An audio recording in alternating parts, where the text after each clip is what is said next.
del año 2000.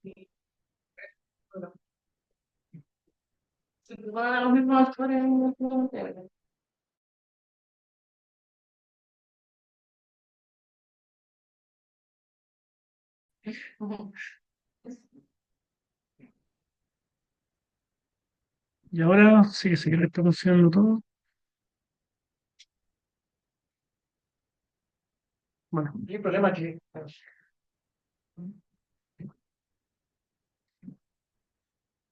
ahí, otra vez. Bueno, o sea, justamente el gobierno de Chile, ¿no? Está súper fuerte. Ya, entonces, ¿no está ahí? Yo soy un payaso, ¿no? Señores, entonces, bueno, ahora vamos a continuar con la segunda sesión del día de hoy. Me agrada presentar a Cristian Salera, que nos va a hablar ¿cierto? Head-on Behavioral Algorithm Correction to Geometrize Integral Systems. Un aplauso a...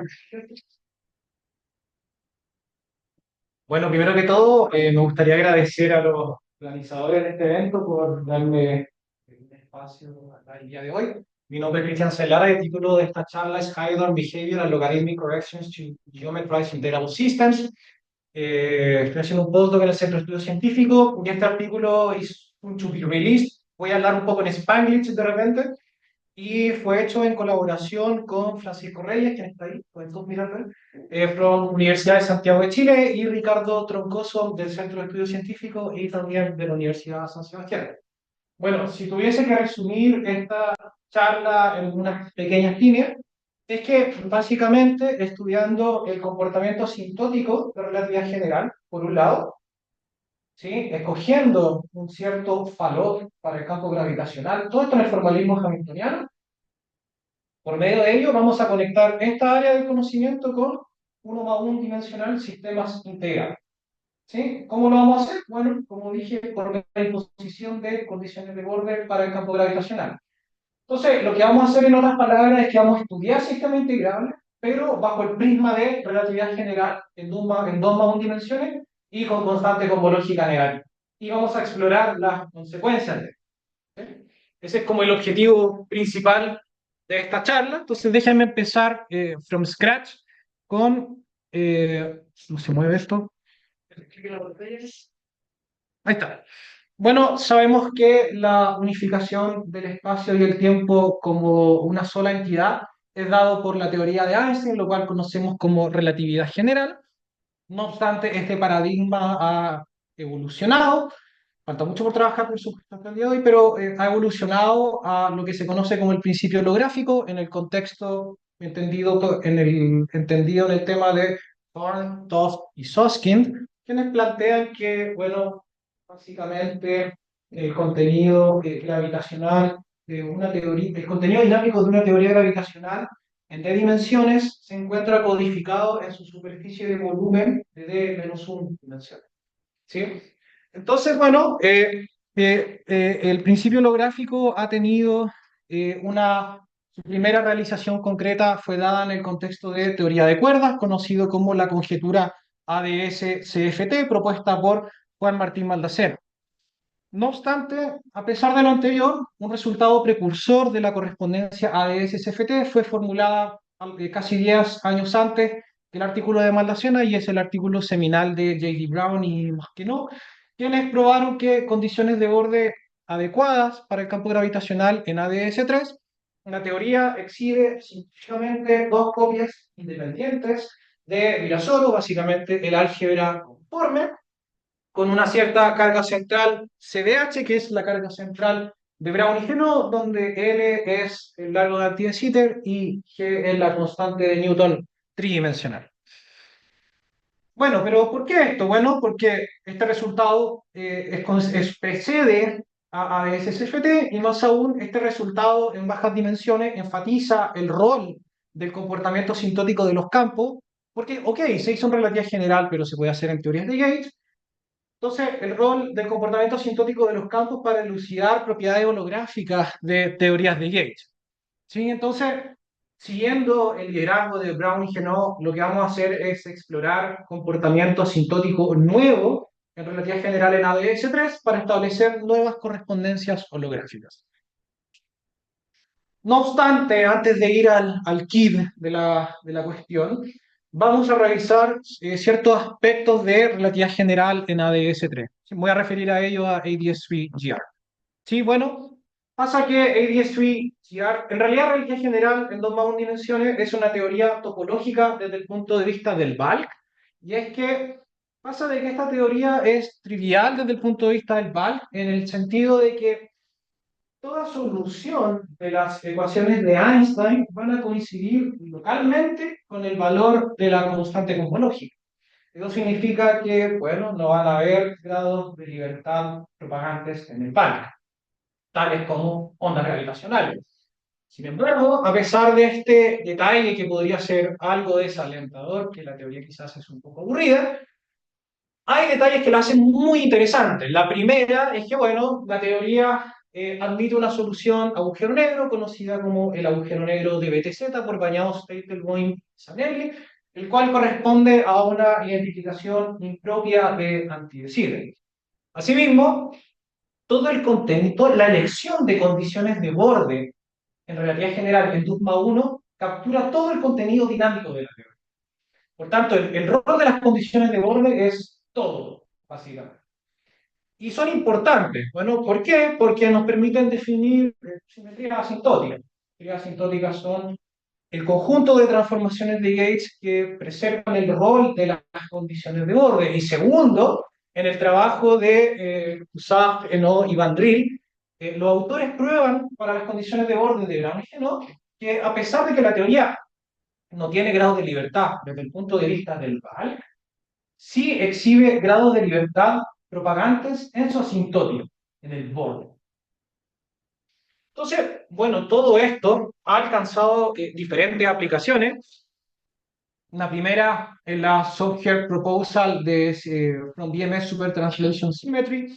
La segunda es de Celestial Holography Program. Y bueno, mi negocio y lo que me compete el día de hoy, que es la dualidad entre sistemas integrales y relatividad general, que fue originalmente descubierta por Pérez Tempo y Troncoso en el año 2016. Entonces, vamos a ello, vamos a entender sistemas integrables dual a relatividad general en 2 más 1 dimensiones y con constante cosmológica negativa aquí. No obstante, antes de ir a ello, permítanme hacer un crash course en sistemas integrables, ¿sí? Entonces, vamos a revisar ciertos aspectos y trata toda esta historia de los sistemas integrables. Bueno, pasa de que muchas ecuaciones diferenciales que modelan los procesos que aparecen en la naturaleza, en realidad la gran mayoría de ellas son no lineales. Y algunas de ellas son integrables, que se pueden trabajar a mano. Entonces, no voy a definir qué es un sistema integrable inmediatamente, lo voy a hacer al final. Al principio voy a dar puras definiciones heurísticas para que se entienda de qué estoy hablando y al final vamos a concretar.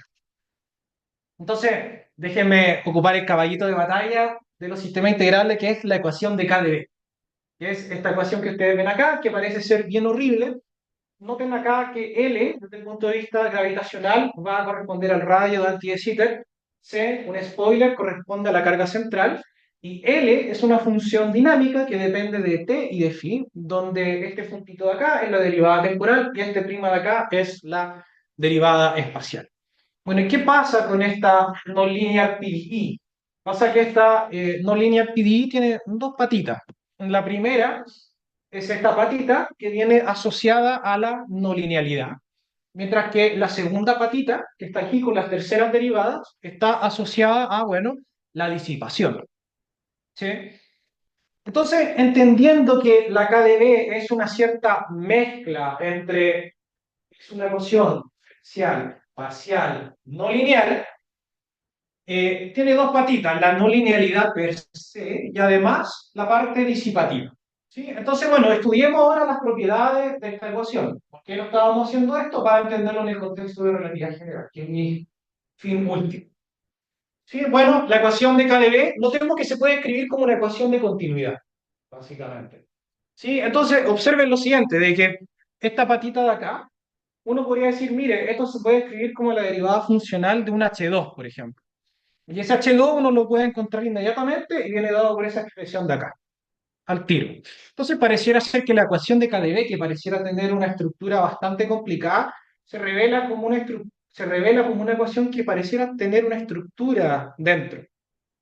Algo tras bambalinas se mueve. Otra manera de escribir la ecuación de KdV viene dado por esta patita que pueden ver acá. Y notemos lo siguiente, que bueno, este L se puede entender como la derivada funcional de un H1 con respecto a L, y por tanto uno puede leer el siguiente H1 acá. Entonces, básicamente, lo que hicimos es tomar la ecuación de KdV, que es una ecuación no lineal, y la hemos escrito de dos maneras diferentes que se revelan ser equivalentes. ¿Sí? Entonces, bueno, resumiendo, escribimos la KdV de esta manera, donde dB, este operador dB, viene dado por esta expresión que ustedes ven acá, donde H1 y H2 son esos que están ahí.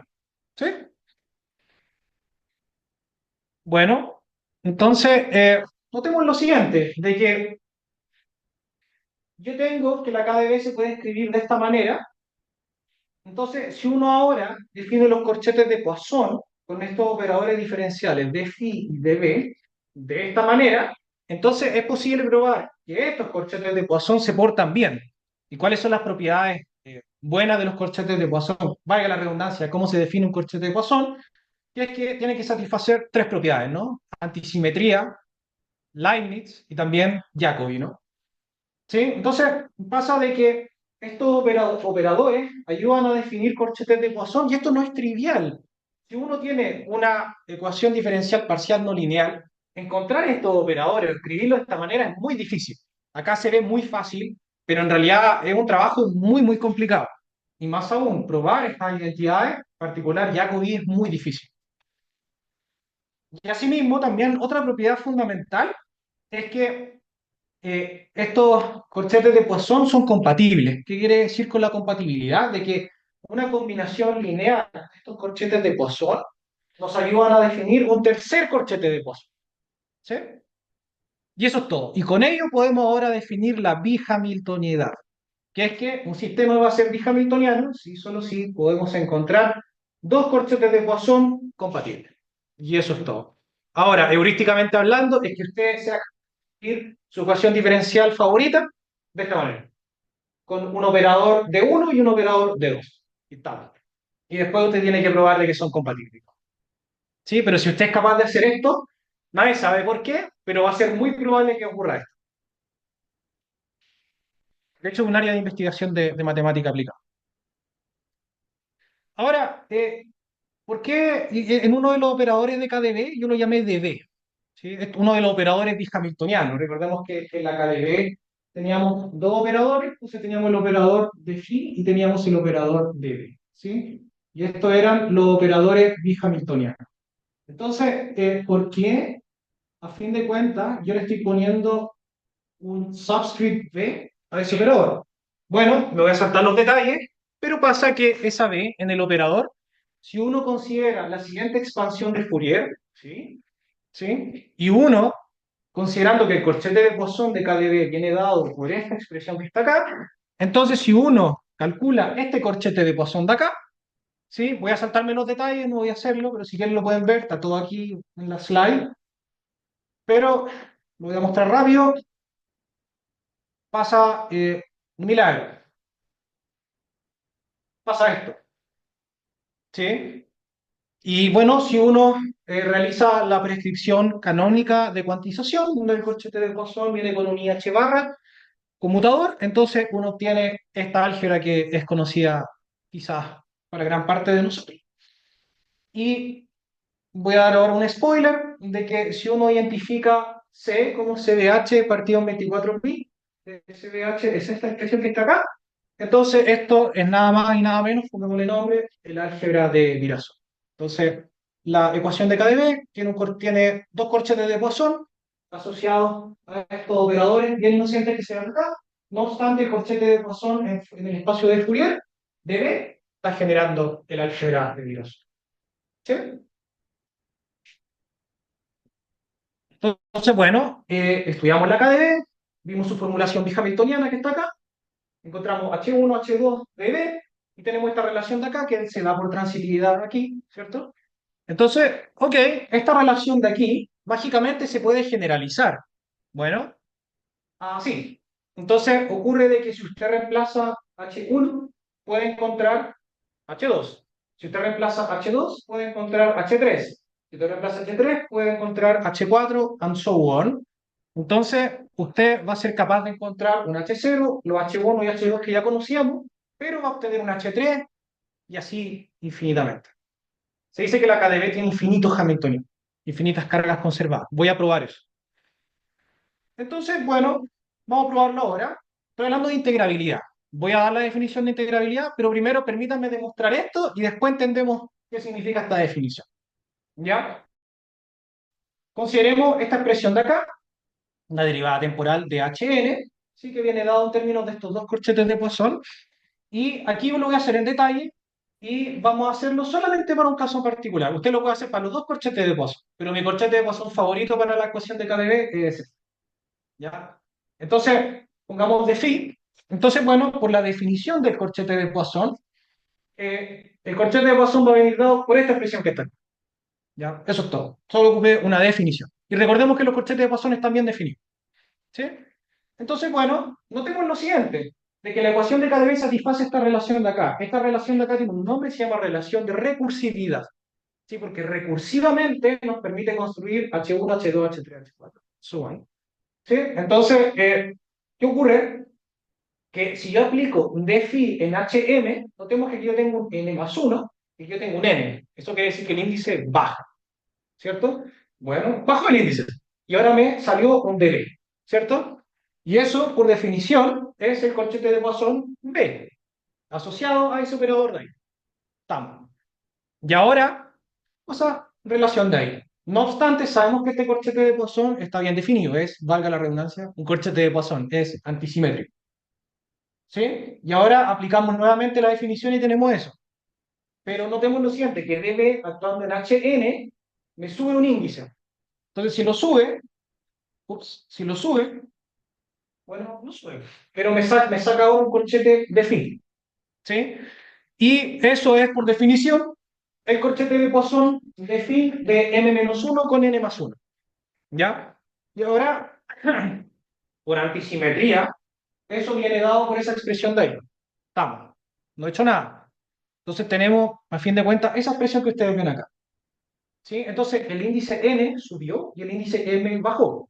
¿Ya? Y ahora podemos realizar el mismo procedimiento, pero m menos n veces. De manera tal que vamos a obtener el corchete de Poisson de m con n. ¿Sí? Y eso está aquí. Entonces, si esto es igual a eso, ¿qué significa entonces este resultado? Significa que entonces esto que está acá tiene que valer cero. Entonces, ¿qué me está diciendo este resultado? Es un resultado muy poderoso. Nos está diciendo que la ecuación de KdV, muy inocente, que se veía acá, tiene, primero que todo, infinitos hamiltonianos que están acá. ¿Por qué hamiltonianos? Bueno, porque a fin de cuentas son cantidades que están en conservación. La derivada temporal de ellos vale cero. Y eso se puede hacer para el segundo corchete de Poisson, si ustedes quieran, en la misma historia. Ahora, ¿qué significa este resultado? Bueno, primero, como estaba diciendo, tenemos infinitas cargas conservadas y todas Poisson conmutan las unas con la otra. Desde el punto de vista matemático, eso tiene un nombre y se llama que las cargas están en involución. ¿Sí? Ahora, ¿qué significa la integrabilidad? Bueno, por ejemplo, pensemos en el problema de Kepler que estudiamos en el pregrado. El problema de Kepler, uno se acuerda que tenía que resolver la integral de movimiento. ¿Sí? La integral de movimiento, uno tenía que encontrar la energía y el momento angular. Uno las bloqueaba dentro de la integral y uno podía resolver la integral. ¿Sí? Con esto, pero pasa que el problema de Kepler tiene una diferencia con la KdV, que el problema de Kepler es un sistema con grados de libertad finitos. Acá yo estoy trabajando con una teoría de campo. Esta tiene infinitos grados de libertad. ¿Sí? Entonces, en el problema de Kepler, uno encuentra dos cantidades conservadas que son la energía y el momento angular, y en teoría resuelve el problema al resolver la integral de movimiento. Acá usted tiene que encontrar infinitas cargas conservadas y va a poder resolver la integral de movimiento. Eso es lo que se conoce como integrabilidad en el sentido de Liouville, de que usted siempre va a poder encontrar suficientes cargas conservadas de manera tal que usted resuelva la ecuación del movimiento. Hay definiciones más precisas y definiciones mucho más rigurosas, pero yo me voy a quedar con esta definición, que es una definición que toma elementos de sistemas integrales con grados de libertad finita. Si quieren, podemos discutir sobre ello. Ahora bien, como estaba diciendo, la KDB tenía infinitos cargas conservadas, ¿no? Entonces uno puede armar toda una jerarquía. ¿Por qué? Bueno, porque la relación de recurrencia se está satisfaciendo. Entonces, con la relación de recurrencia, usted se puede armar muchas ecuaciones diferenciales, parciales, no lineales. Por ejemplo, esta ecuación es horrible, pero lo bonito es que esta ecuación que es horrible tiene toda una estructura intrínseca detrás. ¿Sí? Y ahora me gustaría enfatizar algo, de que esta ecuación es muy importante. Esta ecuación se llama ecuación del bosón Chiral. Y esta ecuación del bosón Chiral describe la dinámica asintótica de relatividad general en 2 más 1 dimensiones con condiciones de borde de Brown y Genoa. ¿Sí? Entonces, bueno, voy a mostrar específicamente qué pasa con lo demás, pero eso es como un pequeño spoiler. Por otro lado, la ecuación de KdB, en general los sistemas integrables siempre admiten solitones. Nadie sabe por qué, pero pasa, ¿ya? Entonces, ¿qué ocurre con los solitones? Bueno, recuerden que la ecuación de KdB tenía dos patitas. Tenía una patita no lineal y tenía una patita de disipación, ¿no? Entonces, ¿qué ocurre? Que cuando la no linealidad se enfrenta con la disipación y generan un cierto fine-tuning de ellos, ¡pum!, emerge un solitón. ¿Ya? Ahora, ¿cuál es la definición de un solitón? Bueno, un solitón, primera definición, tiene tres definiciones, o sea, tres propiedades. La primera es que es una onda localizada, es una onda solitaria localizada en una cierta porción del espacio-tiempo. Segunda propiedad, puede interactuar con otro solitón y emerger de la colisión sin ningún cambio. Lo están viendo ahí, de hecho. Tercera propiedad es que puede emerger de la colisión sin ningún cambio, salvo por una diferencia de Schiff. ¿Qué pasa con los solitones? Son, en mi opinión, remarcables porque, a pesar de que estoy trabajando con ecuaciones diferenciales no lineales, del mismo modo, usted puede ver que hay un principio de superposición que está funcionando ahí. Entonces, ¿qué ocurre? Que en este tipo de ecuaciones diferenciales, el principio de superposición se sostiene, pero en su versión no lineal.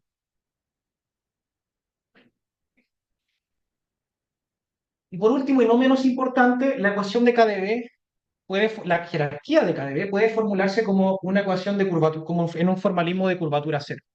Entonces, considere, por ejemplo, las dos formas f de phi, ¿sí? Donde en este caso, por ejemplo, a phi y a t vienen dados por estas expresiones de acá, donde los generadores L1, L-1 y L0 son los generadores de SL2R. Satisfacen este conmutador. Eso es todo. Entonces, no he dicho que es mu, pero mu son funciones compuestas de L y sus derivadas.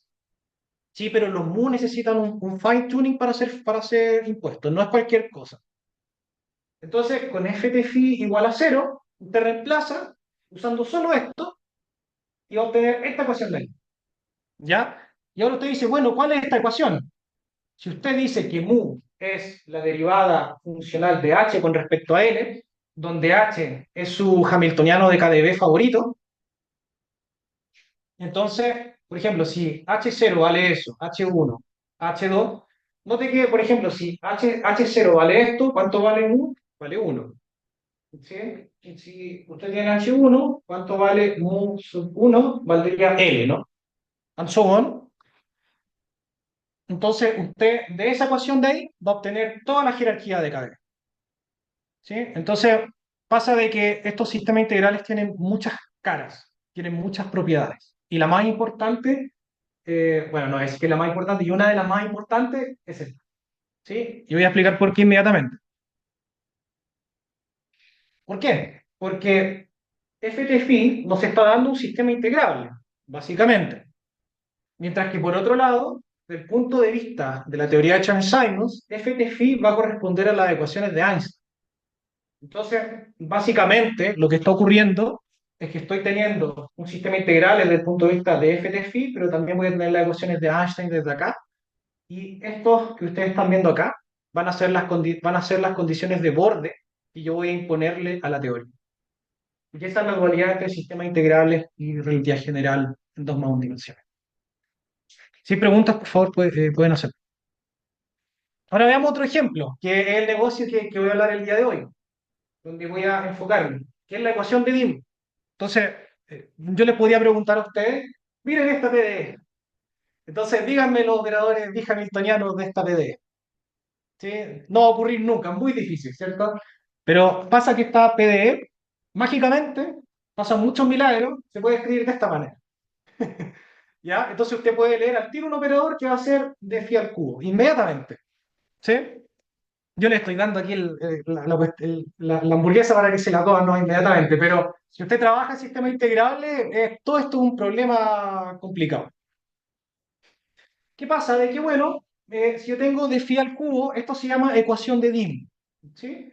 Es otro sistema integrable que aparece en problemas de mecánica de fluidos. ¿Ya? En realidad, todos estos sistemas integrales siempre aparecen en problemas de mecánica de fluidos y asociados. Y uno de los operadores hamiltonianos, por supuesto, va a ser un de phi al cubo, ¿sí? Y ese de phi al cubo lo llamé DC, ¿sí? Pero también tenemos un operador DW, que va a ser ese amigo que ustedes están viendo acá. Y DB, bueno, recordemos el operador DB, que era el operador de KDB, se separa de esta manera así, ¿sí? Y uno se puede construir los primeros H0, H1, H2, etc. Y notemos que ahora hay raíces cuadradas, queda un poco las cosas. Y bueno, como estaba diciendo, es bihamiltoniano. Y los operadores satisfacen esta relación de recurrencia como pasa con la mayoría de los sistemas integrados. Es la misma estructura que en KDB, pero cambie usted los munos. ¿Sí? Y por tanto, bajo los corchetes de Poisson que están acá, uno puede encontrar que todas las cargas están en involución. Todos estos amigos de acá, la derivada temporal de ellos vale cero, revelando, por supuesto, la integrabilidad. Ahora me gustaría enfatizar algo, de que recuerden que desde el punto de vista de KDB, si uno tenía el corchete de Poisson de esto, ¿sí? Entonces, en modo de Fourier, esto daba el álgebra de Virasoro, ¿no? Entonces, ¿qué dará esto en modo de Fourier? El álgebra de De Witt, ¿no? Y notemos que está pasando también algo muy interesante, que es que uno de los operadores bihamiltonianos de la ecuación de KdV, que no tiene nada que ver con DIM, DIM es otro sistema integral, es otro mundo, se nos está separando en dos. Y se nos está separando en dos operadores bihamiltonianos de otro sistema integral. Entonces, imaginen lo siguiente, usted está trabajando con KdV, y usted dice, oiga, ¿y si separo KdV, uno de los operadores bihamiltonianos de KdV en dos? ¿Será un operador bihamiltoniano de otro sistema integral el año de la pera? Bueno, eso pasa.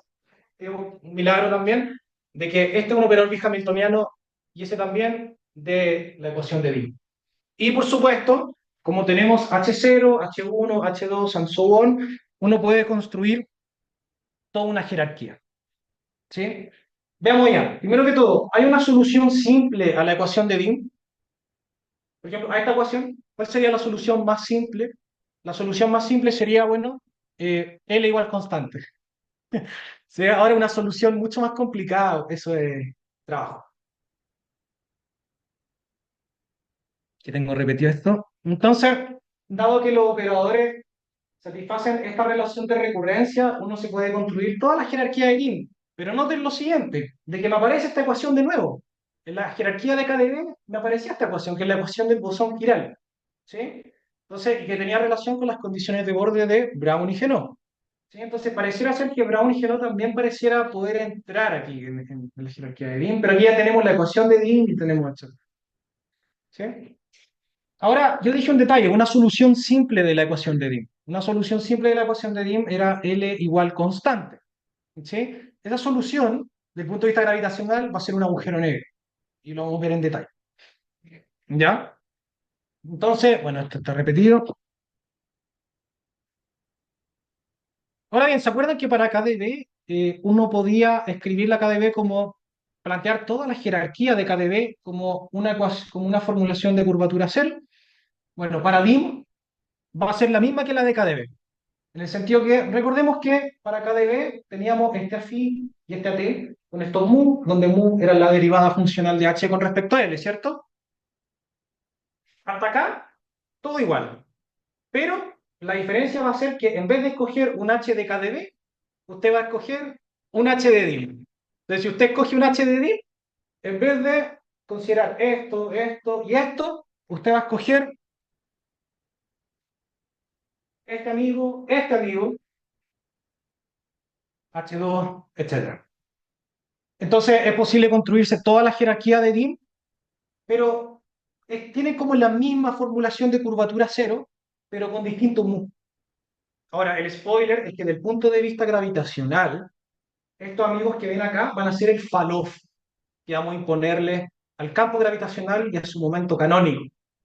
¿Sí? Pero este va a ser, van a compartir entonces DIM y KdV van a tener el mismo Faloff, pero diferente condición de borde. Es decir, diferente mu. Al escoger diferente mu, hay diferente condición de borde. Déjeme plantearlo de otra manera. Imaginen que hay una cuerda que se está moviendo, ¿ya? Y yo estoy parado intentando descifrar el perfil de esa cuerda. Y yo me estoy moviendo con un cierto perfil, alejándome de la cuerda. Llamémosle F1. ¿Ya? Este ejemplo tiene su alcance, por si acaso. ¿Ya? Y por otro lado, hagamos un segundo experimento. Imaginemos ahora que yo me estoy alejando de la cuerda con un perfil F2. Entonces, al resolver el problema de la cuerda moviéndose, yo voy a ver distintas físicas de la cuerda moviéndose dependiendo del perfil con el que yo me esté moviendo con respecto a él. Con los alcances que tenga ese ejemplo, por supuesto. ¿Me entienden a lo que voy? Acá es lo mismo. Vamos a tener el mismo fallo, pero la elección de distintos mu va a generar toda una termodinámica de agujeros negros diferente, a pesar de que las condiciones de borde, perdón, a pesar de que el fall-off sea el mismo. Y por eso yo estoy diferenciando fall-off de caimiento versus condición de borde, que es distinto.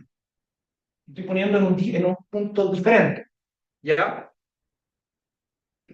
Entonces, bueno, y todo el spoiler, pero ¿cuáles son las consecuencias físicas de que tengan formulaciones de curvatura cero iguales, salvo la diferencia del mu en h? Bueno, implica que por supuesto, como estaba diciendo, tiene el mismo decaimiento, pero la diferencia en mu implica diferentes condiciones de borde.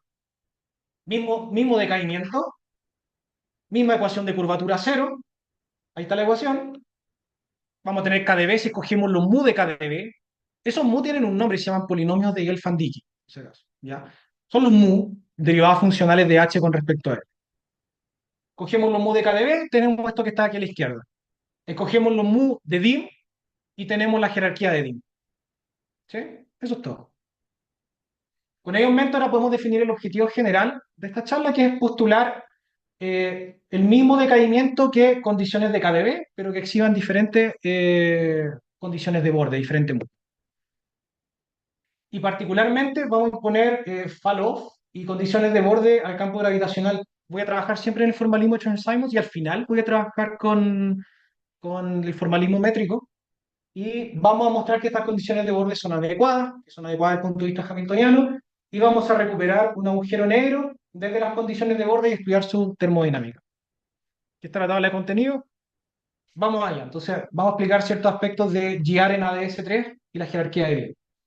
Entonces, bueno, pasa de que uno sabe, bueno, es conocido que la acción de Einstein-Hilbert se puede, en 2 más 1 dimensiones, se puede escribir como la diferencia de dos Chern-Simons.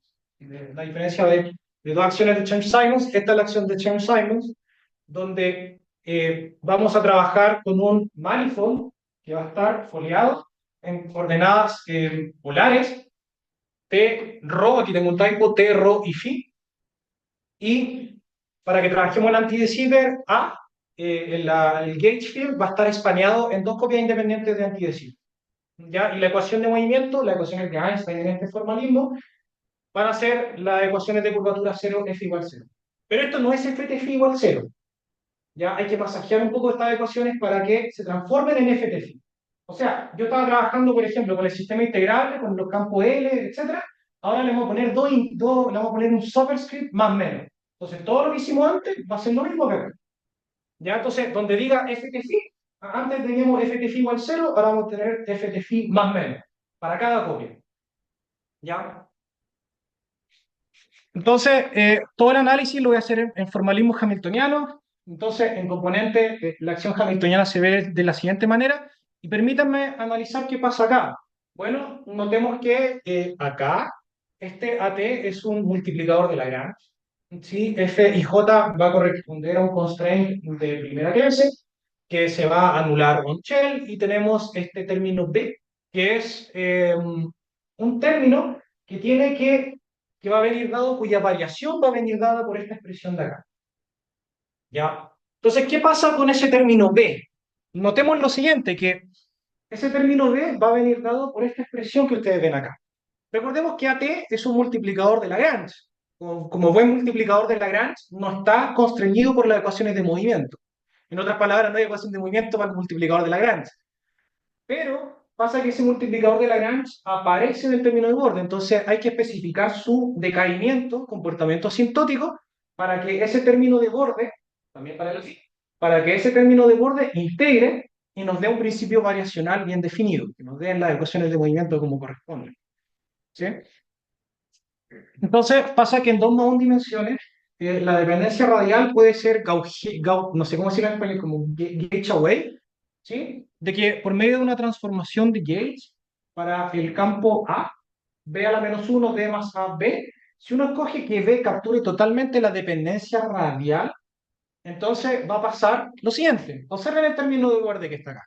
Le vamos a hacer ahora una transformación de gauge. Ahí está. ¿Ya? Entonces, noten lo siguiente, de que ese término, los términos que están en rojo se cancelan por la propiedad cíclica del atrás, y los que están al medio también, quedándonos los campos de Yates auxiliares que están en minúscula.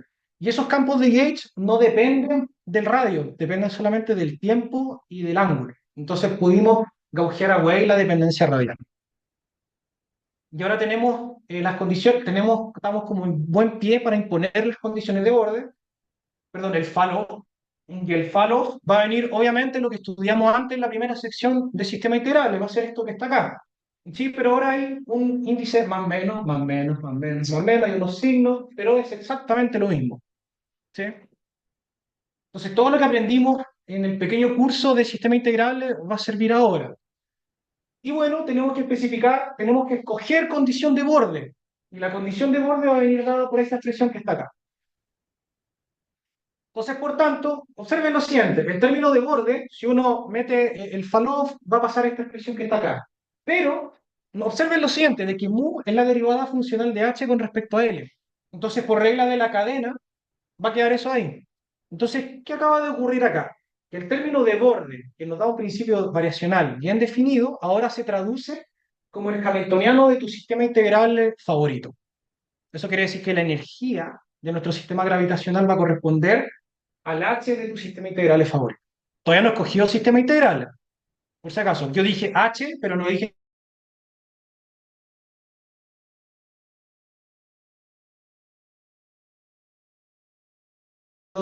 y colaboradores en el 2016. Entonces, construyamos la dinámica asintótica. Bueno, después de una transformación de Gates, como uno puede ver acá, entonces la curvatura cero, la ecuación de curvatura cero transforma de este modo, como ustedes pueden ver aquí. Entonces, ¿qué quiere decir eso? Que llegamos a nuestra ecuación que queríamos llegar, ft igual a cero. Y por tanto, llegamos a esta ecuación que quizá es conocida por ustedes porque la vimos en unas slides anteriores, que es esta ecuación de acá. Y este operador de B se separa en dos, como hayamos visto. Donde dB viene dado por esta expresión de C y C es la carga de Brown-Genot dividida en 24pi para que no me aparezcan 24pi en una parte. Entonces, estamos listos para definir completamente el comportamiento asintótico, escoger condiciones de borde. Es decir, ahora tenemos que tomar la decisión de casarnos con los mu y escoger el mu de algún sistema integral o de KdB. Si escogemos el de KdB, nos va a dar todo esto acá. ¿Sí? Que es lo mismo que habíamos hecho antes, pero con unos más menos encima. Es lo mismo. Y para DIM, si escojo los mu de DIM, vamos a tener esto que está acá. Y este es mi negocio. Entonces, lo que estoy queriendo decir con este resultado de acá es que las ecuaciones de Einstein se están reduciendo a la ecuación del bosón quiral o a la ecuación de DIM. Eso es lo que estoy diciendo, que las ecuaciones de Einstein ahora son las ecuaciones de un sistema integral. Eso es lo que estoy diciendo.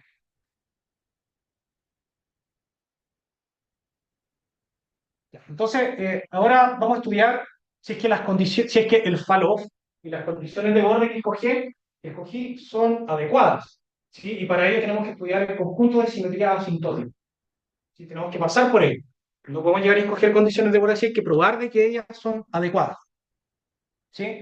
Entonces sabemos que infinitesimalmente transformaciones de Gates se ven de esta manera, donde lambda viene dado por esta expresión, pero ahora está evaluado en una función de prueba eta, en vez de mu. Entonces, para la componente angular, una variación directa lleva a esto, mientras que por otro lado tenemos esto. Voy a saltarme los pasos, pero al final llegamos a esa expresión que está ahí. ¿Qué significa este resultado? Este resultado quiere decir que la variación infinitesimal del campo dinámico L va a venir dada por esta expresión acá. Esta es la transformación asintótica infinitesimal que tiene la función dinámica L. ¿Ya? Eso fue a lo largo de AFI. AFI, estudiar la variación de AFI nos dio eso, pero también hay que estudiar la variación de AT. ¿Sí? Y para estudiar la variación de AT, bueno, créanme que vamos a obtener a esta ecuación diferencial de acá. Y esta ecuación diferencial de acá es muy difícil de resolver. Es una ecuación diferencial para eta, pero que depende de mu. Y más aún depende de la variación de mu. Y recordemos que los mu eran las variaciones de los h con respecto a L, y los h pueden ser tan complicados como usted quiera. Porque, por ejemplo, piensen en el H17. El H0 era muy fácil, el H1 también, el H2 ya más o menos, pero ahora yo le puedo decir, trabaje con el H17. ¿Cuánto vale el mu17? Horrible. Créanme que la ecuación que puse antes se va a reescribir de esta manera, ¿ya? En el paper vamos a poner una demostración de ello, pero lo importante es cómo resolvemos esa ecuación. ¿Por qué quiero resolver esa ecuación? Porque quiero encontrar el perfil de estos amigos de acá. Eso es lo que yo quiero hacer. Y les voy a dar la respuesta inmediata. La respuesta inmediata va a ser los polinomios de Gelfand-Dicke, pero de la jerarquía de Lie. ¿Cuáles eran los polinomios de Gelfand-Dicke? Los mu. Y eso es, esa es la solución. Voy a mostrarlo de manera inductiva, no voy a hacer la demostración general. Permítanme hacerlo para el caso de KDB. El caso de DIM lo voy a hacer en la siguiente slide. Entonces, por ejemplo, voy a saltar los detalles, pero quiero que entiendan por qué es importante resolver esta ecuación. Es importante, como estaba diciendo antes, porque quiero encontrar el perfil permitido que respete la forma de las condiciones de borde para ella. ¿Sí? Entonces, aquí usted tiene lo H. Entonces, imagine que usted trabaja con KDB. ¿Ya? Entonces usted tiene que reemplazar el H de KDB aquí. El H0, el H1. Recordemos que el H0 de KDB, por ejemplo, era así. Bueno, lo tengo ahí anotado, ¿no? Era la integral en d phi de L, ¿cierto? Mientras que el H1 de KDB era un medio de la integral de phi de L más menos al cuadrado. Y después el H2 más menos, etcétera. ¿Sí? Entonces usted lo que va a hacer es reemplazar los hamiltonianos de KdV acá y va a ver cómo se va a leer esta ecuación diferencial y ver si la puede resolver. Eso es todo. ¿Ya? Y eso vamos a hacer. Entonces, si usted coge H0, usted obtiene esta ecuación. Y esta ecuación es la ecuación del bosón quiral, pero para el parámetro de Gauge eta. Y ahora miren, aquí le voy a dar una pista. En realidad esto fue muy difícil para mí, pero si usted coge eta como mu 0 recordemos que la derivada funcional de H0 va a ser 1. Entonces, si usted coge mu 0, esto me va a quedar 0 igual 0, ¿no? ¿Eso se resuelve? Sí, trivialmente. Ahora, si usted coge mu 1, bueno, mu 1 va a ser L. ¿Sí? Entonces, si usted coge L, entonces usted va a obtener la ecuación del bosón quiral, que es básicamente la ecuación de Einstein para ese caso, ¿no? ¿Se cumplen las ecuaciones de Einstein? Sí. Entonces está resuelta. Fin. Si usted reemplaza mu2, que va a ser la derivada funcional del que viene, va a ser un operador horripilante, pero actuando en la ecuación del bosón quiral. Resuelto. Podemos hacer lo mismo para el H1. Para el H1 vamos a obtener esta ecuación diferencial, que es muy difícil de resolver, porque depende de eta, pero también hay un L. No obstante, observe lo siguiente: si usted reemplaza mu0, va a tener 0 igual 0 también. Si usted reemplaza mu1, que es eta igual L, usted va a obtener esto. Esta es la ecuación de KdV, ecuación de Einstein del formalismo de Chern-Simons. ¿Se cumple? Por supuesto. And so on. Entonces, ¿qué quiere decir eso? Que los mu o una superposición de ellos, resuelven la dinámica asintótica, nos permiten encontrar el perfil de eta. Listo. Y esa es la solución, donde mu es la variación de h con respecto a. Y son conocidos como los polinomios de Gelfandini. Fin de la historia. Y ahora, ¿cómo lo hacemos para DIM? Bueno, la respuesta es completamente análoga. Maravillosamente es completamente análoga. Y aquí lo voy a hacer bastante rápido. Es que bueno, teníamos esta ecuación diferencial de acá, la misma historia que antes, pero en vez de reemplazar los h de KdV, usted reemplaza los h de DIM. Reemplaza los h de DIM, reemplaza el h0 y va a tener esta ecuación. Reemplaza el h1, va a tener esta ecuación de acá. ¿Sí? Y ahí usted va reemplazando los mu de DIM y siempre va obteniendo combinaciones de las ecuaciones de movimiento. Bosón Chiral, ecuación de DIM, operador actuando en ecuación de DIM, y uno puede continuar. Como estaba diciendo, se resuelve de manera análoga que en el caso de KdV, como una superposición de estos polinomios de Gelfandiki, pero para polinomios de Gelfandiki de DIM. No son polinomios porque dependen de raíces de L. Recordemos que el DIM tiene raíces y KdV son puros polinomios. Podemos hacer una prueba general, pero esa va a ir en el artículo y además está beyond the scope visto. Ahora, ¿cuáles son las implicancias de este resultado? De que eta venga dado por esta expresión de acá. Bueno, desde el punto de vista de Rey y Teitelbaum, nosotros tenemos que el generador de cargas va a venir dado por esta expresión de acá. ¿Sí? Entonces, ¿qué pasa? Recordemos que lambda dependía de eta, el parámetro de gauge. ¿Sí? Entonces, si yo reemplazo acá el afín por la condición de borde que tenía el falov afín que teníamos, y el lambda, entonces encontramos esta expresión que está acá. Y ahora, esta expresión que está acá, yo reemplazo el eta. ¿Sí? Y eso es todo. Voy a reemplazar el eta que encontré. ¿Y qué va a pasar? Quizá algunos lo pueden ver, de que reemplazo y esto me da esto. ¿Y qué es esto? La regla de la cadena, ¿no? ¿Sí? Entonces, si yo reemplazo por regla de la cadena, obtengo eso. Y esto es un resultado muy importante. ¿Por qué? Porque el sistema integral fue geometrizado. Esto es una carga de Noether.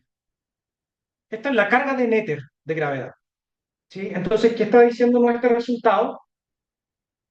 Que la carga gravitacional de Noether está mapeada al hamiltoniano jésimo de la jerarquía de DIM. Eso quiere decir que el sistema integral que estaba flotando en el aire lo volvimos ahora noetheriano. En otras palabras, podemos aplicar teorema de Noether al sistema integral. Y en mi opinión, lo que más me gusta es que fue en formalismo hamiltoniano. Pudimos controlar los grados de libertad asintóticos, lo pudimos ver, resolvimos eta. Estudiamos toda la dinámica asintótica, nos dimos la lata de hacer eso. Ahora, con respecto al álgebra de simetría asintótica, aquí voy a saltarme los detalles, si es que alguien desea puede discutirlo, pero pasa lo siguiente, de que si uno se calcula el álgebra de las cargas, aquí uno lo puede ver de manera intuitiva. Si uno tiene, porque lo sé, mirar esto, si uno tiene la carga newtoniana de gravedad, y la carga newtoniana de gravedad nos dio el h de un sistema integral, ¿cierto? Y si uno sabe que el corchete de Poisson de los h de los sistemas integrales vale cero, ¿sí? ¿Cuánto vale entonces la álgebra de simetría asintótica si los h del sistema integral, el corchete de Poisson de los h del sistema integral vale cero? Cero, de hecho. ¿Sí? Entonces, ahí está. Y es infinito dimensional, ¿por qué? Porque tenemos infinitos hamiltonianos. Son infinitas cargas que están conservadas. Acá hay un milagro también, pero ya lo voy a decir. El milagro es que, imaginen que yo estoy trabajando con KdV. Hasta este punto. ¿Qué es esta expresión que ustedes ven acá? Es integral, en de phi, de eso, de eso. Esta expresión de acá no es nada más que el corchete de Poisson, B. ¿Sí? Y si estuviéramos trabajando con los H de KdV, ¿cuánto vale el corchete de Poisson del carga de KdV? Cero. ¿Sí? Pero no estamos trabajando con los corchetes de Poisson de KdV, no estamos trabajando con KdV, estamos trabajando con DIM. ¿Sí? Entonces, mi punto es que estamos trabajando con otro sistema integrable, pero pasa un milagro, que es que el operador de B se splitea así. Y cada uno por sí solo me forman corchetes de Poisson, cada uno por sí solo. ¿Sí? Y esto vale cero, eso vale cero, y por tanto todo el álgebra vale cero. Esto perfectamente no podría haber ocurrido, a eso voy. Sí, esto me podría haber dado un perro o un conejo. Y ese perro y ese conejo, el corchete de Poisson, podría ni siquiera cerrar. Pero pasa de que ese corchete de Poisson y ese corchete de Poisson cierran y más aún son los operadores hamiltonianos de una nueva jerarquía. Ya, ¿cuál es el take home message de esto? De que, dado que el generador de simetría asintótica corresponde a uno de la jerarquía de DIM HI, básicamente podemos aplicar el teorema de Noether al sistema integrable per se. Entonces, fuimos capaces de obtener el álgebra de simetría asintótica a través de los corchetes de Poisson del sistema integral. O sea, corchetes de Poisson de cargas gravitacionales se mapearon a los corchetes de Poisson del sistema integral. ¿Por qué? Porque la carga newtoniana gravitacional se mapeó a las cargas infinitas del sistema integral. Sí. Dos, de que como estaba diciendo, uno de los operadores compatibles y hamiltonianos de la ecuación de KdV, se separan en otros dos operadores bihamiltonianos compatibles de otros sistemas integrales, dW y dC. Entonces, en suma, proveemos un resultado. Pusimos condiciones de borde, pusimos Faloff más condiciones de borde nuevas para AB Express GR, que comparten el mismo Faloff que las de KdV. Y esto podemos verlo en lo siguiente: para KdV, la masa uno la puede calcular y da esto, y para DIC también. Entonces uno diría, oye, pero que fome, es lo mismo, es el mismo resultado, ¿cierto? Pero pasa lo siguiente, de que las condiciones de borde producen diferencias sustanciales, y que ahora estamos llegando al formalismo métrico, de que si uno, por ejemplo, considera la configuración L constante y n igual 1, uno va a obtener lo siguiente, que para KdV la masa va a ser lineal en L, pero para DIM va a ser una raíz cuadrada de L. Eso es una física completamente diferente. Por tanto, la energía de KdV es lineal en L y la energía de DIM es proporcional a una raíz cuadrada de L. Ahora, notemos pregunta. Si yo pusiera un L negativo acá y lo quiero comparar con eso, ¿puedo hacerlo? ¿Un L negativo? No, porque hay una raíz cuadrada. Entonces tiene consecuencias físicas eso. No es ingenuo. Mismo Falouf, pa. Diferente condición de borde, diferencia en los perfiles de la energía. Entonces es útil el análisis. Ahora vamos a pasar a la construcción de la métrica y con eso termina mi charla. Vamos a construir la métrica desde la dinámica asintótica y la métrica es esta. Y con eso vamos a trabajar. No, mentira, una broma. Ya, esta métrica en realidad vamos a trabajar siempre con los modos cero, con la configuración L más menos igual L constante. Ya, perdón, aquí no escribí mal. Vamos a hacer bien. Entonces, L más menos P de phi, L constante. ¿Sí? Donde L más menos L punto más menos satisface la jerarquía de DIN y en particular, por ejemplo, esta ecuación. ¿Sí? Entonces yo voy a trabajar, como dije delante, con la solución L igual constante. Es una solución bastante fácil de esta ecuación diferencial. Ahora, yo podría trabajar con estos solitones que armamos al inicio de la charla y toda la cuestión. Sí, pero esos solitones primero van a tener que ser periódicos, porque estoy trabajando en una variedad que tiene coordenadas P, ρ y phi. Si quiero un agujero negro y ver si hay un horizonte y todo, tiene que ser un objeto compacto. ¿Sí? Entonces, debo ser capaz de armar un solitón periódico. Y además, armar un solitón de esta ecuación es harta pega. Ya, así que por el momento vamos a trabajar con esa solución de acá, que es la solución de modo cero. Entonces, esa métrica que está acá, si yo trabajo con L igual a un número, 8, 7, 16, entonces eso significa que donde hayan derivadas de L, no las veo, donde hayan derivadas de L, eh, se van a hacer cero.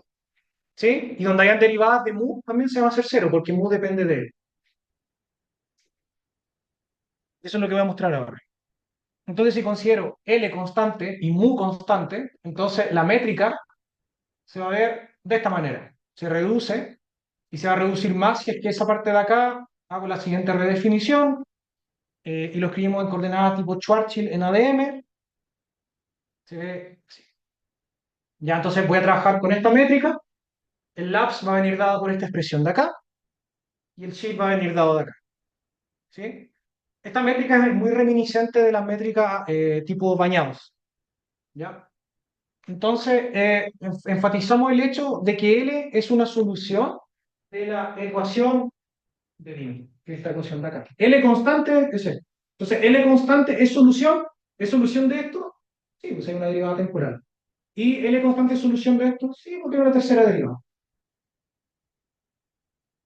Es una solución bastante simple, que ha sido explorada arduamente en la literatura. Entonces, un friendly reminder es que para n igual 0 tenemos el caso de Brown-Genoa y para n igual 1 tenemos la ecuación de Dym. Y con eso saltamos los aspectos gravitacionales. Entonces estábamos trabajando con este tipo de métrica y ahora encontremos el horizonte de evento. Ya el horizonte de evento va a venir dado por esta expresión que ustedes ven aquí.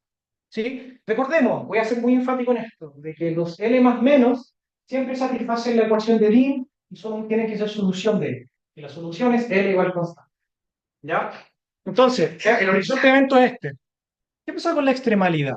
La extremalidad de este agujero negro va a venir dado cuando este amigo de acá se haga cero. ¿Sí? Pregunta, ¿se puede hacer cero? No, tío, tú ya sabes. Eh, ¿Se puede hacer cero? ¿Se puede hacer cero? No, entonces no hay agujero negro extremo. ¿Ven? Tiene implicancia esto, implicancia fuerte. En KDB era simplemente, era así.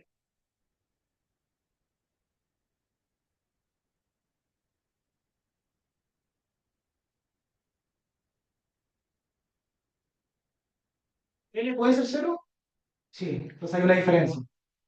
Mismo faló, pero diferente condición de borde da ecuación de Dym versus KdV. ¿Ya?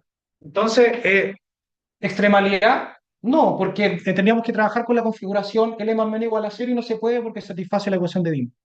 Está fuera. Extremal black holes no están incluidos en este tipo de espacio-tiempo. Y como mostré antes, la masa y el momento angular del agujero negro de Dym vienen dados por esta expresión de acá. Y podemos hacer un retrato del espacio de fase del agujero negro, donde tenemos la masa y el momento angular. Entonces, ¿qué está ocurriendo acá? Que esta línea dasheada que está acá es la línea que representa la configuración extrema. Entonces, el agujero negro va a venir siempre acá. Esta línea de acá es como justo cuando nos estamos acercando al cero. No hay agujero negro extremo. Temperatura de Hawking. Bueno, entonces, ¿qué ocurre acá? De que para las condiciones para el fall-off y condición de borde de KdV, la temperatura de Hawking va a ser la misma que para el caso de Longino. ¿Qué pasa aquí? Bueno, acá usted puede ocupar su método favorito para calcular la temperatura de Hawking y va a pasar que la temperatura, voy a llamar a esto temperatura de Hawking, pero sabemos que es el inverso. La temperatura de Hawking es constante. Esto tiene un nombre y se llama Hagedorn Behavior. ¿Ya?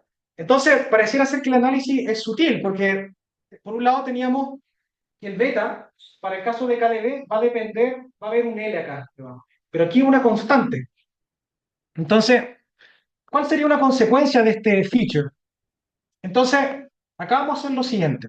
Por ejemplo, consideremos la primera ley de agujeros negros para el caso de Brown-Genoa, ¿ya? Para el caso de Brown-Genoa, la primera ley en el ensamble gran canónico va a venir dada por esta expresión de acá, ¿ya? Entonces, lo que voy a hacer ahora, voy a hacer un masaje y con ello vamos a obtener la primera ley del caso de Brown-Genoa, pero en el ensamble quiral-antiquiral, es decir, en copia más y en copia menos, ¿ya?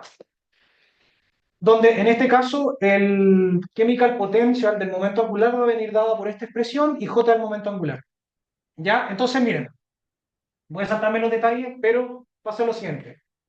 Para el caso de Brown-Genoa, uno tiene esa energía. Uno puede escribir L en términos de la energía, el momento angular, así, y patatí patatá, al final uno va a obtener esta expresión de acá, ¿ya? ¿Y qué sería esto de acá? Esto sería como el beta plus, y esto sería como el beta minus, ¿no? Algo así. Entonces, estábamos parados para el caso Brown-Genoa, ¿sí? en el ensamble gran canónico y ahora nos fuimos al ensamble quiral antiquiral. Encontramos los beta más o menos que vienen dados por esta expresión de aquí. Entonces, usted para el caso de Brown-Genot, por su método favorito, puede calcular la temperatura de Hawking, el chemical potential del momento angular y va a encontrar los beta de cada sector. Vale, estamos.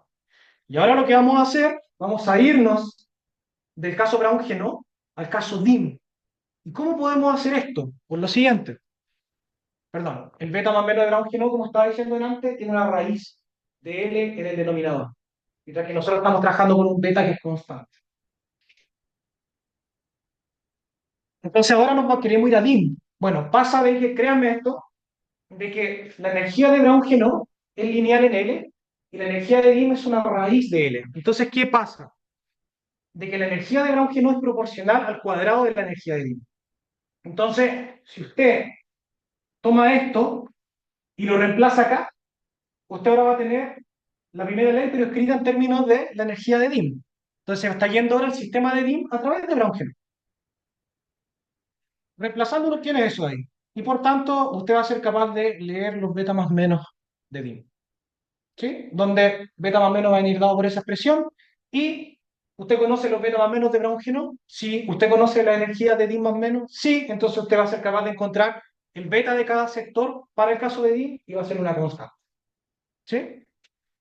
Estamos. Y ahora nos devolvemos, nos vamos al ensamble gran canónico. Queremos ver recordemos, queremos ver la consecuencia de esto, del beta constante. ¿Qué es lo que pasa con ello?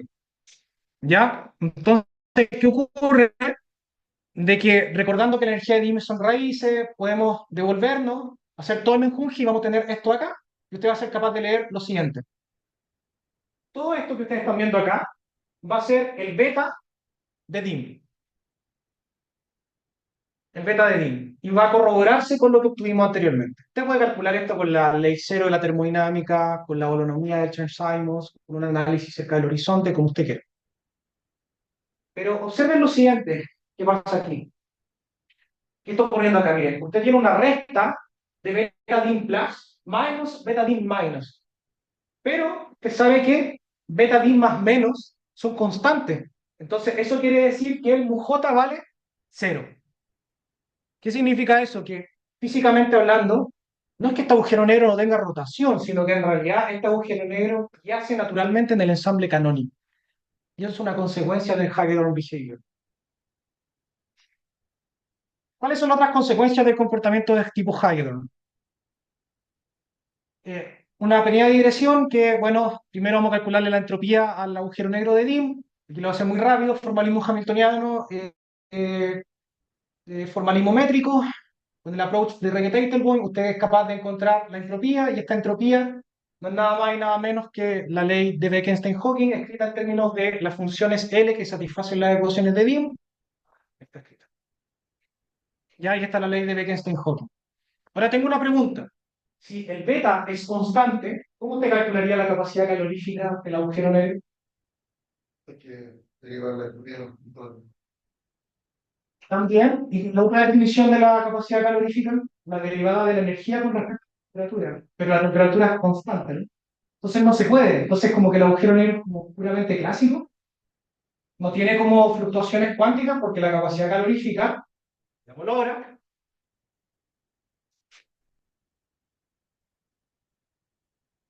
está asociada a las correcciones logarítmicas a la ley de Bekenstein-Hawking. Las correcciones logarítmicas a S0, la ley de la entropía de Bekenstein-Hawking la llamo S0, viene dado por esta expresión que está acá, donde Q es un factor numérico que depende de la dimensión, del ensamble y contenido material. Entonces, mi objetivo primordial es calcular el Q, pero pareciera ser que el Q vale cero, como que no existe. ¿Por qué? Porque desde el punto de vista de mecánica estadística, las correcciones logarítmicas a la entropía están asociadas a la capacidad calorífica. Entonces, ¿qué pasa? De que como beta dim es constante, el inverso de la capacidad calorífica se anula. Entonces, no hay correcciones logarítmicas. Se acabó, se cierra la charla. No, mentira. Entonces, ¿cómo podemos solucionar este problema? No es que el agujero negro no tenga correcciones logarítmicas, es que estamos parados en el ensamble incorrecto. ¿En qué sentido? Siguiendo el trabajo de Pazak, Porfiriadis, Strominger y Varela, uno puede hacer lo siguiente, de que el ρ que es la densidad de estados. Recordemos que la entropía es el logaritmo de la densidad de estados. Si uno se quiere cambiar de ensamble, uno tiene que pagar un precio, y ese precio es el Jacobiano. ¿Ya? Entonces, ¿qué ocurre? Nos vamos a amparar en el ρ de Braungeno, pagando el jacobiano y recordando que la energía de Braungeno es proporcional a la energía de Dima al cuadrado. Usted puede determinar ese jacobiano inmediatamente. Entonces usted le toma el logaritmo a eso, va a obtener el logaritmo de esto más logaritmo de eso. Y eso lo voy a mostrar ahora. Dado que la entropía de Dim es el logaritmo de ρ de la energía de Dim, entonces usted le calcula el logaritmo a eso y va a obtener eso más eso. ¿Sí? Entonces a usted le está apareciendo una corrección logarítmica producto de ese jacobiano inmediatamente. Entonces pareciera ser que ahora sí hay corrección logarítmica. Entonces para el caso de Brown-Genot es conocido, no voy a mirar el resultado, pero es un resultado bien conocido que la corrección logarítmica de Brown-Genot es esta expresión de acá. Entonces, esto de aquí es básicamente eso, ¿no? Entonces significa que la corrección logarítmica de Brown-Genot va a ser shifteada ahora por ese amigo de él. Y la entropía de Brown-Genot es eso. Entonces, para cada copia, usted, como estaba diciendo, va a ser shifteada por ese amigo de él. Y calculando el jacobiano, que la energía de Brown-Genot es proporcional al cuadrado de la energía de Dim. Usted calcula eso, entonces, ¿qué le está diciendo eso? Que el Q de Dim, la corrección logarítmica, ese Q que estaba definiendo delante, que era que S igual S0 menos Q logaritmo de S0, hemos encontrado ese Q. Y ese Q no vale 0, ese Q vale 1. Entonces, bueno, Summary of Future Prospects. Bueno, primero encontramos falloff más condiciones de borde nuevas. Mostramos de que a pesar de que tienen el mismo falloff que en el caso de KDB, toda la estructura asintótica es diferente, como vimos ahora. Hay todo un tema con las correcciones logarítmicas, con la definición de la masa, con la definición de la energía, extremalidad versus no extremalidad. Y sus consecuencias fueron analizadas desde el punto de vista del Chern-Simons y desde el punto de vista métrico. Hay comportamiento tipo Hagedorn, betas constantes, y tiene consecuencias físicas palpables. Hay configuraciones tipo agujero negro, no su versión extrema. La ley de Bekenstein-Hawking, por supuesto, que se cumple. Las correcciones logarítmicas fueron calculadas. Future Prospects, por supuesto, estudiar una solución más allá del modo cero. Estamos trabajando en ello. Tenemos resultados, va para allá la micro. Y sería interesante estudiar la reducción hamiltoniana, es decir, la teoría de campos en 1 más 1 dimensiones, que captura los grados de libertad asintóticos de la teoría. ¿Por qué es interesante eso? Bueno, se sabe desde hace mucho tiempo que los sistemas integrales no tienen principio de acción. Entonces, con esto es posible obtener principios de acción para los sistemas integrales. Pero tiene un caveat esto, de que en realidad la teoría del borde que tú vas a obtener no va a ser propiamente, por ejemplo, para el caso de KDB que está hecho, para el caso de DIM no está hecho. Para el caso de KDB, uno no obtiene KDB propiamente tal. Uno obtiene una cosa que se llama Potential Modified Field. Pero si quieren lo podemos discutir. Entonces, bueno, esa fue mi charla. Muchas gracias. Ah, perdón. Y también la contracción de Wiener para estudiar la contraparte plana. Y ahora sí, muchas gracias.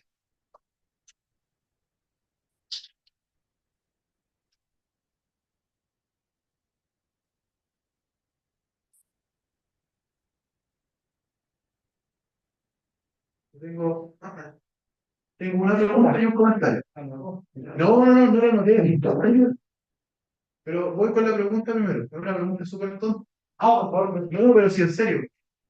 ¿Voy con la venta médica? No me acuerdo en qué está.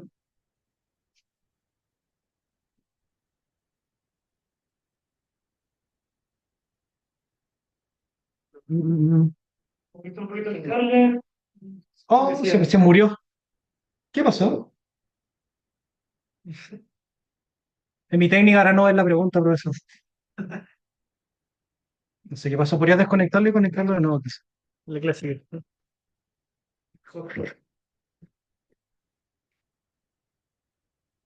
Se chingó. Ahí está la parte de la métrica, pero no. Hoy no la está reconociendo, no sé qué es. Entonces, mientras tanto, voy a la pregunta al comentario. Ya. Eh, o sea, tú comentaste que los sistemas integrales tienen fuertes conexiones con mecánica de fluido, ¿no es cierto? Y fluido interno. Sí. Y tú estás haciendo un paralelo, desde esa filosofía, estás haciendo un paralelo entre fluido y gravedad. ¿Estamos de acuerdo? No. O sea, entre la ecuación que viene del fluido y lo estás conectando de alguna manera con gravedad. Sí, pero yo estoy hablando, estoy haciendo una conexión de sistema integrable y relación. Si yo no Pero, hay una relación lineal. no, pero a lo que voy, muchos paradigmas de relatividad general que tratan de volver el fluido. Sí, Entonces, una dualidad entre. sí, hay todo un estudio de termodinámica y termodinámica extendida. Hay gente que se volvió loca, que la acción, hay gente ya que se volvió loca, estamos de acuerdo. Pero, pero de todas maneras, esa gente aterriza en fluidos, ¿cachai? ¿No? En comportamientos que se asocian a ciertos fluidos. Y todos estos sistemas integrales provienen o tienen un feeling desde fluidos, ¿cachai? ¿No? Entonces, creo que el comentario es que a lo mejor hay alguna especie de transitividad, quizás no explícita, pero quizás hay una especie de transitividad. Por ejemplo, ahí está todo este tema del. Hay un paper de hace 2 semanas atrás de Tekin que habla justamente que habla de. El paper se llama A Fluid Membrane Description of the BTZ Black Hole. ¿Cachai? Y que habla justamente de cómo el agujero negro LZ, tú a partir de ahí estudiáis cosas en el borde y aterrizáis en una cuestión y luego estudias viscosidad y cosas aterrizadas a fluido. Así que ese es un comentario. A lo mejor hay algo ahí que puede establecer una conexión entre las ecuaciones, ya sea de KdV o de BIM, o las ecuaciones que tienen algo con fluido y conectar con estos resultados. Eso es el comentario. La pregunta, ahora que apareció la métrica, es la pregunta más tonta que yo te podría hacer. ¿Eso admite un espejo? Eh, seguro que sí, porque esta métrica, para el caso mu igual 1, para el caso mu igual 1, fíjate que el lab se está acompañando al tiempo. Entonces, si tú metes esto, por ejemplo, al tiempo, tú estás haciendo una redefinición impropia del tiempo, porque es impropia porque vas a cambiar el valor de la temperatura de Hawking. Entonces, en ese caso, tú vas a obtener la métrica de bañados. Otra manera de recuperar la métrica de bañados es poner mu igual 1. Si tú pones mu más y mu menos igual 1, tú vas a obtener 1 más 1 es 2, 2 dividido 2 vale 1 y tienes la métrica de bañados de toda la vida. Sí, yo diría que es completamente seteable. Ya, ok. Ahora, Entonces, no, sí, pero claro, tienes razón. tiene que encontrar el valor de chi Sí, y quitarme. no, sí, no, y te iba a decir que claro, que como las ecuaciones son básicamente así, entonces, ya este compadre, bueno, básicamente es un operador actuando en la ecuación de DIN.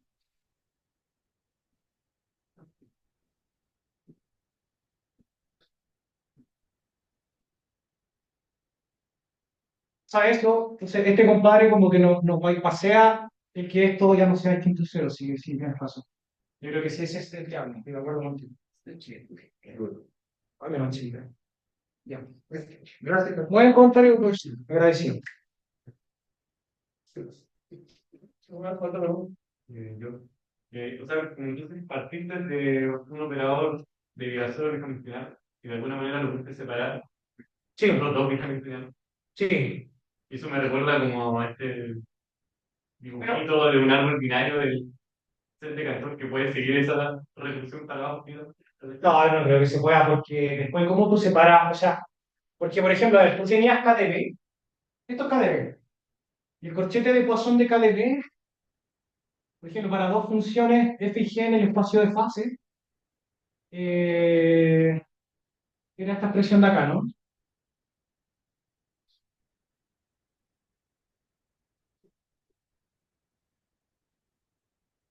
¿Cierto? Y esto en espacio de Fourier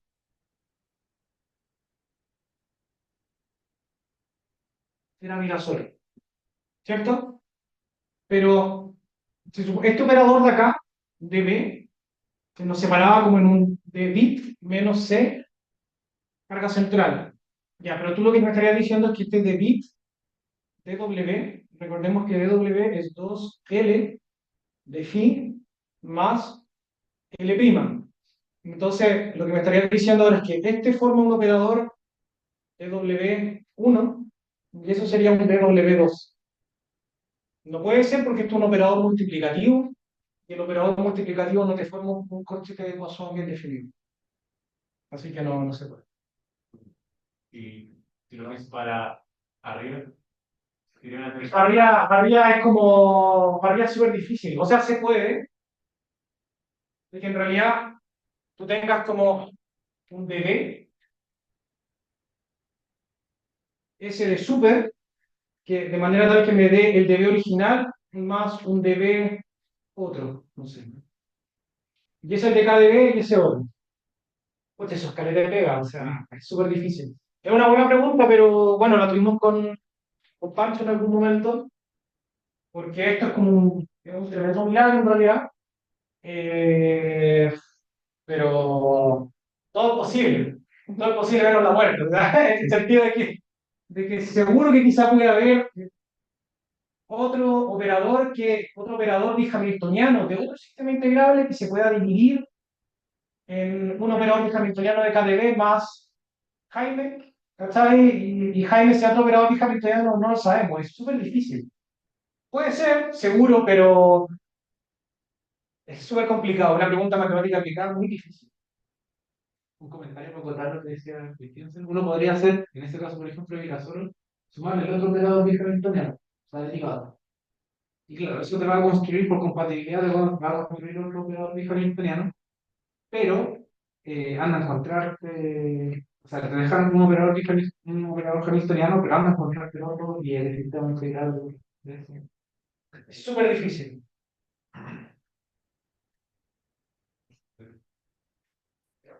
¿Alguna otra noción? Es importante la jerarquía, pero llevar a entender ¿Qué cosa, perdón? jerarquía de los dos modelos. Que cuando iba avanzando en los hamiltonianos que hay creando, eh, llegaba a un punto en el que se aplicaba a la ecuación correspondiente un Sí, operador. sí. ¿Mostraste todo lo que calcularon? ¿O tienes más? Porque uno puede seguir avanzando, subo yo, y encontrar operadores cada vez más robustos y más feos. ¿Operadores? No, los operadores son siempre por ejemplo, en KdB son siempre de B No, y la derivada, sí. cuando estaba ahí encontrando un lugar donde específicamente, en el primer paréntesis explicaba la ecuación, tanto para el Y como a D. Ah, era como, Primero era un poco simple, después en la iteración siguiente era un operador harto más complicado. era esto, ¿no? Era como esto, eso. Era de beta, que te queda un operador sobre la cual. Ah, ya, ok, ya lo deleta, de la simetría asintótica. ¿Ya? Creo que 3 por cada uno. Sí, Es de esperarse que si yo sigo avanzando voy a encontrar operadores más complicados. sí, sí, son horrendos esos operadores, nos demoramos con Pancho toda la tarde en escribir uno. Ya, pero allá no al principio te puedo asegurar que siempre va a ocurrir este comportamiento. Es que tenemos la demostración general, demostración que yo di acá fue una demostración inductiva, pero la demostración con Tutti la tenemos. Y está, y la vamos a poner en una apéndice. Pero sí, o sea, siempre van a aparecer operadores más complicados, pero claro, es una demostración inductiva, o sea, no es válido. Eso. Pero, ¿se ve una pregunta para la distancia?